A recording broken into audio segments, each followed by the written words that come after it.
Hello, I'm Miguel Reguero. On behalf of CME Outfitters, I would like to welcome and thank you for joining us for episode 1 of 3.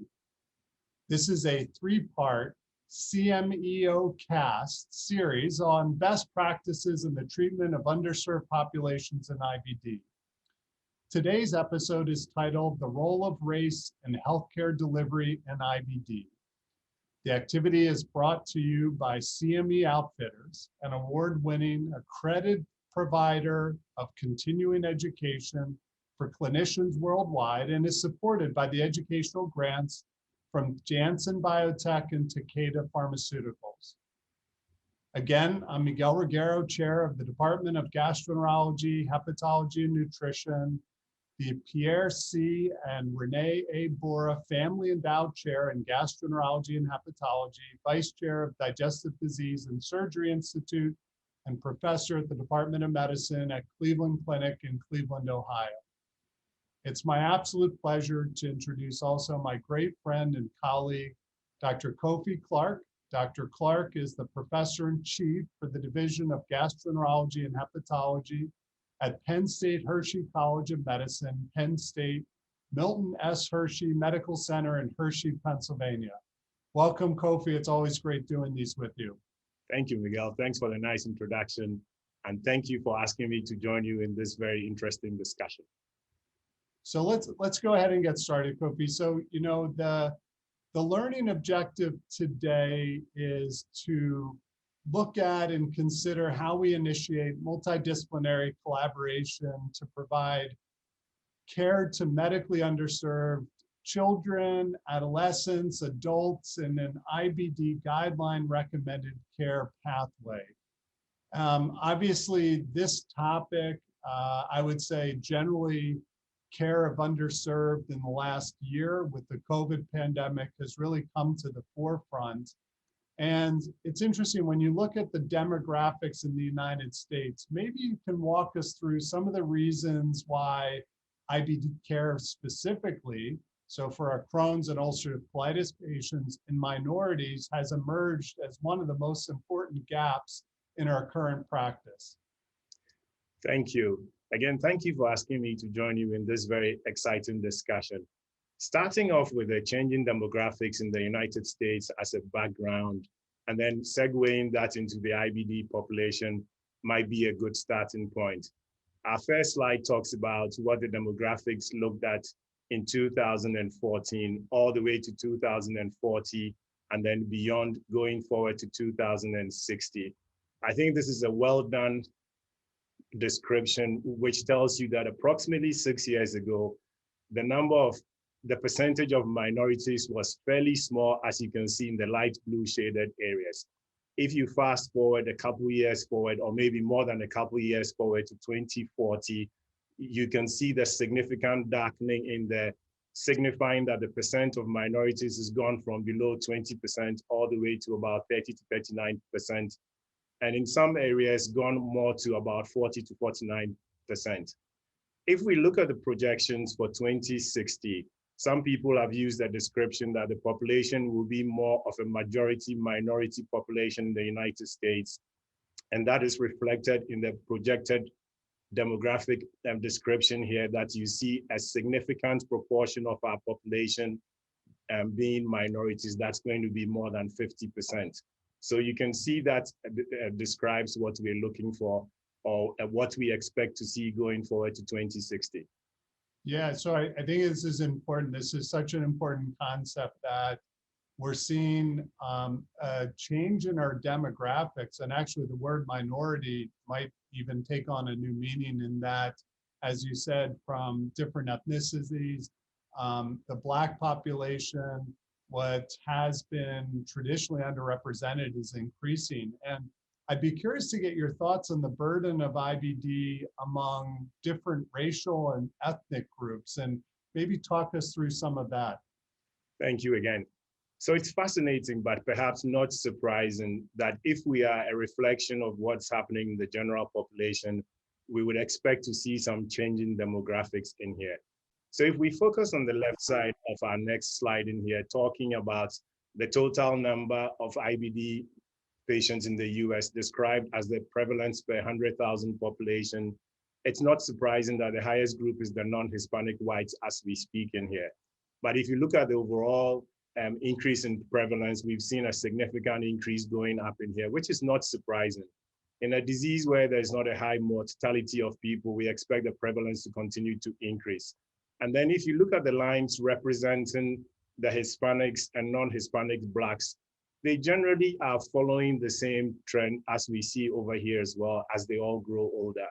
What that tells us is that as we go forward, not only are we seeing more and more people being diagnosed with IBD in the non-white minority populations, but we're going to see the prevalence mirroring the overall increase in the IBD prevalence in the community. Shifting a little bit onto the right side of the screen, and I would ask you to focus on maybe the 3 or 4 key areas highlighted in the blue box. And I'm not going to get too technical with the descriptions in here, but there are certain associations that are noted to be associated with an increased burden in different racial and ethnic groups. That includes being a minority population, a non-Hispanic Black or Hispanic ethnicity, your use of current biologics, and a current income less than $50,000. Now, clearly, these are not direct correlations, but they play a role either in the way people seek care or other determinants of healthcare, which we can delve into going forward. So such an important concept to look at these differences between different races, between different ethnicities. And I think it's interesting to talk now about the racial differences in disease activity, but also equally important in quality of life. And maybe you can walk us through this very interesting study, and it really also drives home some of the data that you are already presenting. Yes. So this was a fabulous study done by Dr. Ghazi and the group from University of Maryland approximately 6 years ago, where they used validated indices that have been in the IBD world for a long time, particularly in Crohn's disease. On the left side, they assessed the Harvey-Bradshaw Index, which is a simple, easy to use tool in the clinical arena. The axis of the graph may look a little confusing, but it's not actually that way at all. You can see the HBI index, and then in the small number starting with 2, it tells you the number of people they followed and the duration of the follow-up in here as well. And what it shows is that there seems to be a parallel line between, or a parallel trend between disease activity in Caucasians and African-American Blacks, as you can see. Now, overall, you can see that the Harvey-Bradshaw Index is higher, showing that the disease activity was higher, and we can go into some more details later on.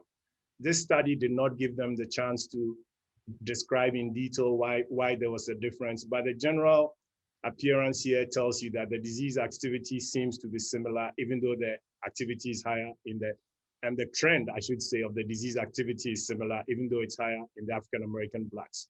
Shifting on to the SIBDQ score, which is also a very commonly used tool in IBD quality of life studies, and to give us clinicians a sense of how people are doing.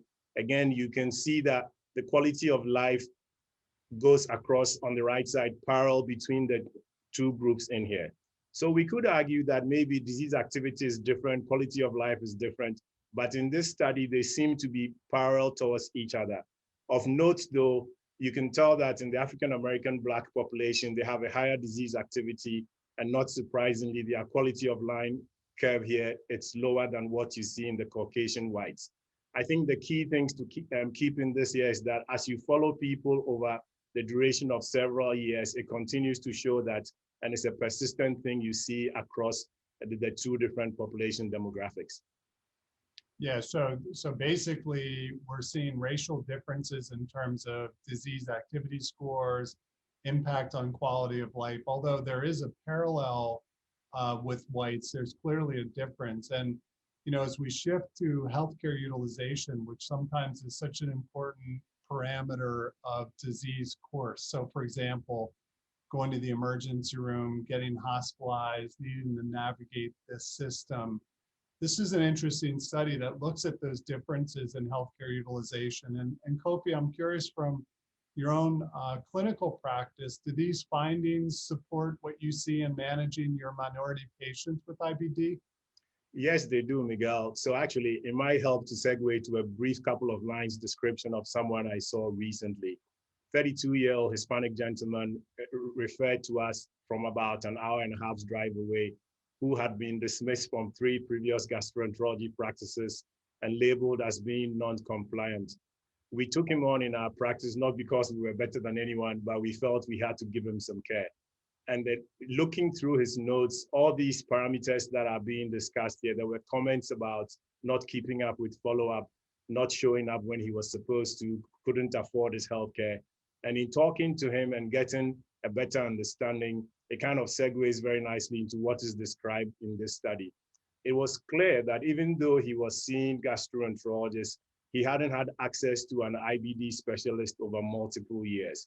There's also data from this study telling us that considering emergency room visits, the Blacks are much more likely, approximately 3 times or greater, more likely to be in the emergency room with IBD related visits. That shouldn't be surprising if they don't have consistent or follow-up that is adequate to control their disease. And if you look at a 12-month period, again, it emphasizes what is said in the first bullet point up there. For me, though, what we learned from this gentleman and from the numbers you see in the graph, in the table out here, is the challenges people may have either from language, educational status in navigating the healthcare system. I'd want you to focus on a couple of things in the table out here. The first one I would say is to look at perceived excessive waiting times, which seems to be much more significant in the Blacks. But more significantly so is the worry over the cost of healthcare, 18% versus 7%, and then difficulty obtaining referrals to specialists for multiple reasons. So if you were to take anything from the table out here, the 2 things will be the cost involved and then the difficulty obtaining referrals and eventually access to specialists. Yeah, and I think your story is really telling in that when you think about the gentleman you saw that was kind of passed over, probably also we see these patients, their access to healthcare is go to the emergency room because they don't know otherwise. And not knowing how to navigate the system is so key. And as we segue to the next part of looking at disparities or differences in our minority patients, these are 2 studies that conducted nearly a decade apart with some really interesting results around the use of immunomodulators and biologics. And maybe Kofi, you can talk us through these studies. Yes, Miguel, like you, I found these fascinating. The first one done approximately 12 years ago, and then on the right side is a more recent study. Again, I think we should take the data that we can learn from these in the context in which the studies were done. These were not prospective studies, but from significant data sets which we can learn from. Starting from the left side, in the 2008 study, you notice the number of, the blue blocks represent the African Americans and the darker ones, the Caucasians. And you can see the proportion of people who were using steroids, 5-ASAs, and then 6-MP and azathioprine, and so infliximab as well. If we are to see from the previous slides that the minority populations have more active disease, which we've seen in other studies as well, it's interesting to see that a lower proportion of them were receiving infliximab and 6-MP and azathioprine. Of course, there are multiple other reasons why that might be so, but looking as it is in here, 12 years ago, that's what we saw. If you fast forward to this much larger study, which was elegantly done recently, you can see that we see a significant proportion of the African-American Blacks being prescribed immunomodulators. And in post-operative care for Crohn's disease, we can see that the numbers are about the same, which might be encouraging in that subset of individuals. But if you look at the combination, there's still some difference, numerical difference, even though it might not reach statistical significance. The last comment I would make on that is, I think we can all agree that in 2020 and perhaps several years before now, we can agree that immunomodulators by themselves perhaps are not the best medicines we have available. And in the right clinical setting, we should be evaluating all the people we see and determine who's appropriate to be shifted to biologic medicines, either alone or in combination. It's interesting to see that as the years have gone on, more people are using immunomodulators in the Black community even though we can tell that it may not be as effective as our biologic therapies. So certainly a powerful study that shows this difference in treatment. To me, obviously, this was an eye-opener, and I'm especially concerned about the time trend and still seeing this really recently today. Let's shift for a moment before we come back to the differences and disparities and race. What about in pediatrics? This is a pediatric study. What's your takeaway from this? So let me make a caveat before I say anything. Clearly, I'm not a pediatrician, but sometimes I pretend to be one and express my views as well.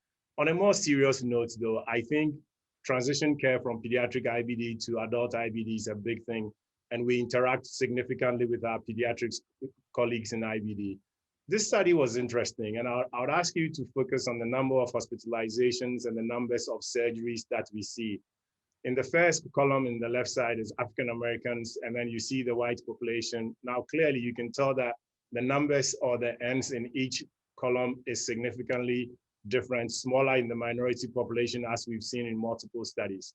If you look at the number of hospitalizations, more than the percentages is what we should be focusing on, simply because the absolute numbers are smaller.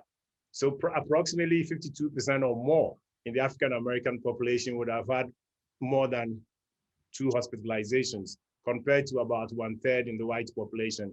It's a very busy slide, so I'm going to be focusing on some key highlights that I want us to pay attention to as well. And then if you look at the current medication groups down in the second part of this slide in here, 5-aminosalicylates, steroids, immunosuppressants, and all of those things that you see, come all the way down to the anti-TNFs. It's a little encouraging from what we are seeing in here, but overall, if you look at the biologics in here, maybe we're beginning to see a shift. Again, we're seeing variations in the therapeutic options, your risk of hospitalization, your chances of having surgery, which gives us reason to step back and see how best we can manage these individuals. I'd like to make one final comment on here that if you look at the number of surgeries, it's probably not that daunting as you see in the other things as well. The difference is not statistically significant that you see in this section of our slide, in the middle section in here. Yeah, so again, we're seeing differences in pediatric. Now, some of it may be that our medicines aren't labeled in peds, they weren't studied in peds, but it's really interesting to see that pediatric patients are being prescribed and treated differently. But let's come back to the treatment disparities in IBD, and I think Ed Barnes and his team did a really nice job recently publishing this. And maybe you can just summarize the paper for us. This was really, I think, seminal work that he and his team have done. I agree with you, Miguel. I think this was one of the things that we use the word sentinel papers loosely, but this is truly a good summary and telling us about the challenges and the things that we've observed. They used a large population sample base, and they broke down their study into multiple sections, some of which are very well summarized in this diagram in here. They looked separately at Crohn's disease and ulcerative colitis, started from the genetics of it, worked their way through the environmental impacts using migration studies in certain population groups over the years, and then segued into the treatment options that were available, how they were being used. I think it's important to mention that if you look at the breadth of the literature out there, sometimes we see some mixed results about what the impact of IBD treatment and the disease itself is on minority populations compared to the Caucasian counterparts. So let's take a few things that we can highlight on. So for the genetic differences, for instance, the NOD2 gene is much more noticeable in the white population than Hispanic population from their studies in there. And I think it bears more studying. Some have argued that perhaps there are fewer minorities enrolling in some of these studies, but I don't think that alone explains the difference. That's a genetic variant that we see in those groups of people. And we can also note that that portends to a much more aggressive phenotype. So let's come down to things that we see in terms of phenotypic differences. Clearly, we're not going to be able to go through everything, but there were some areas that were worth highlighting. Some studies have shown that in Crohn's disease in African Americans and Hispanic populations, it might be much more common to see penetrating phenotypes, higher prevalence of perianal disease compared to the Caucasian group of people as well. And you may also see much more stricturing disease in those groups of people. You could argue and say maybe they don't seek help early enough in the course of the disease or don't have access to healthcare. Be it as it may, that has been noticed in previous studies. Other studies have also shown that perhaps there's not much of a difference, but I think the preponderance of evidence tells us that there is a difference in the phenotypic expression of disease. How about looking at the environmental differences? I'd like to break this down into a couple of different ways. If you look at migration studies of populations in other parts of the world who are seeing an increase in prevalence in IBD, and then they move to the Western world as we describe it, you notice that the numbers are much more higher, which tells us that there is some environmental influence. Then there are some sociocultural and dietary things which are still being evaluated. And I think we are all aware of some of the elegant studies being done by Jim Lewis and his group from University of Pennsylvania. Socioculturally, it's not uncommon for us to see people who are more willing to talk to people in their community and maybe social and cultural leaders than to come and seek care. And by the time we see them, there might be some advanced disease compared to the white population as well. The last point I wanted to highlight on this is the difference in insurance coverage and cost of care.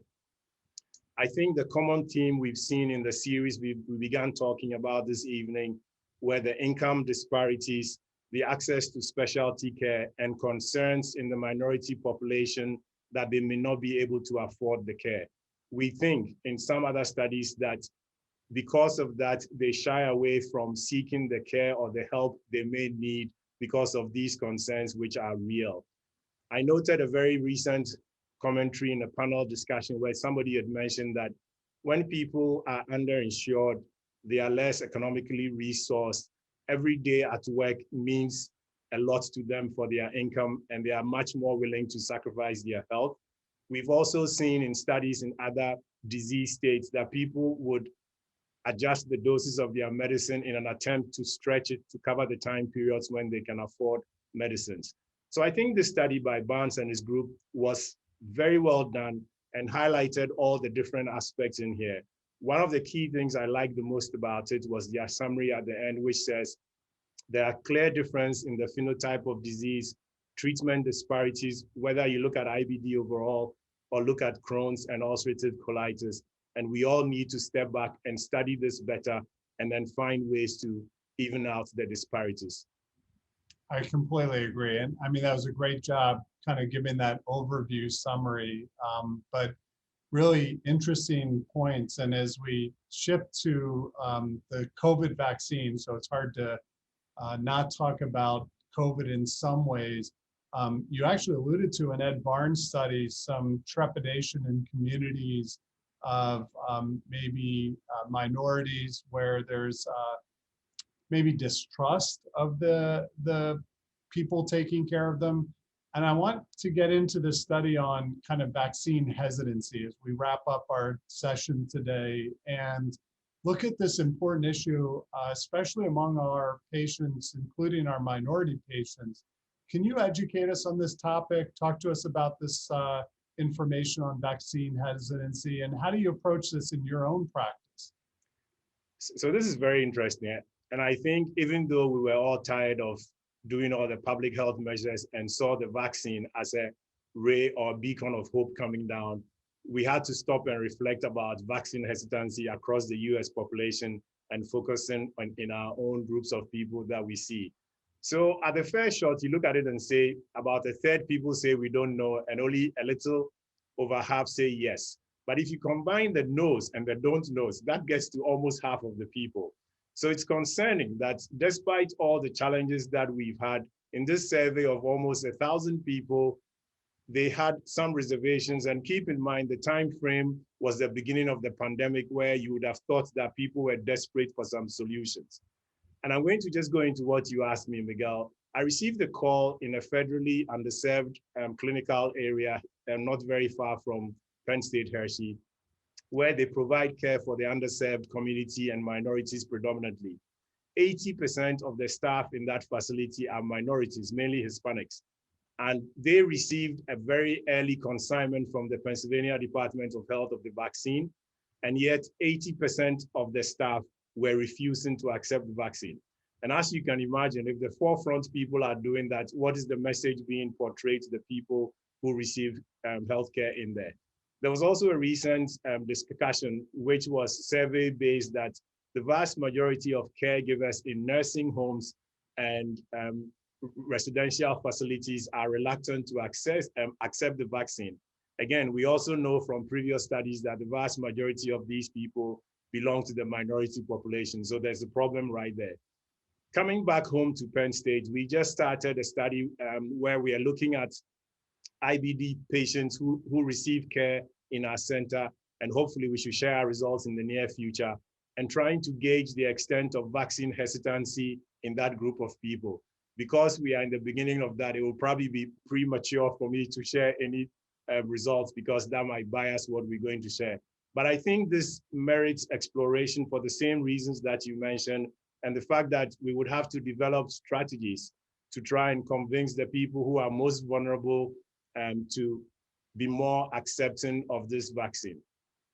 Yeah, so well, I look forward to the results of your study. That sounds very interesting. And I think, unfortunately, the vaccine hesitancy is deep-rooted, is potentially even deeper rooted in our Black community and our minority communities for some obvious historic reasons. And I think this is something that we need to work at and overcome.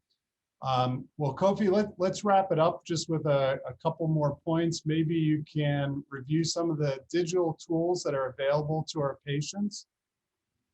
Yes, Miguel. I think this is a key aspect of our efforts to try and even out the healthcare disparities in as much as we can. Now, clearly, there are some things we won't be able to address as the physician or provider community. But using digital tools to empower people to participate much more actively in their health is one area in which we can do that. However, I would caution all of us that we would have to step back after a few months or maybe a year of implementing these things and assess the effect, if any, on the populations we are trying to reach. I particularly like this idea of the color of Crohn's and chronic illness, which is targeted towards the minority population. And then IBD and ME, which is a decision aid that generates personalized therapy preferences. As we all know, IBD patients, as we loosely describe them, vote with their feet. And if they don't like what we're saying, a lot of the time they find something else to do or go to Dr. Google. Other symptom trackers, as you see in here, my therapy in IBD, my IBD manager, my colitis, help individuals to do this. I think we have to think for the future where we display information for these decision-making tools. So using local community health facilities, using the churches or people or areas where people who belong to the minority population feel comfortable to access and ask questions about this as well. Great, and also don't forget at the end to visit CME Outfitters Gastroenterology Patient Hub. This also gives some important additional information for our patients. So, you know, Kofi, that was fantastic. I always enjoy listening to you and kind of having this dialogue together. But let's now close out with some SMART goals. So the SMART goals, just to remind everybody, are specific, measurable, attainable, relevant, and timely goals. And maybe, Kofi, you can leave us with some key take-home messages from this podcast. Thank you, Miguel. I think there are a few things to think about. Summarizing the previous slides, it is clear that irrespective of some studies that give us different results, the overall consensus is that there are disease severity, phenotypic differences that we see in different populations. There may be genetic and environmental explanations for that, but clearly there are some differences in access to healthcare and the treatment options available to different population groups. We also recognize that we have to make a conscious effort to even out those differences. So we should probably all step back and think of conscious or implicit bias, which is prevalent in everyone. And whether we accept it or not, sometimes beginning to think about it is a beginning. Listening to people who show up in the office and asking them what they are concerned of or what they are afraid of or what keeps them away from us is a big way to learn from them as well. Shared decision-making is another big thing where somebody doesn't feel as though you've given them instructions from the top down. They are more likely to listen to people who they feel are listening to them. How do we retain people in care? This would include having discussions with them when it's appropriate to use telehealth, even in the absence of a pandemic, so we can accommodate their work schedules, and also keeping in mind that it may not be for everyone, particularly those that don't have access to the internet or are not savvy enough to use telehealth.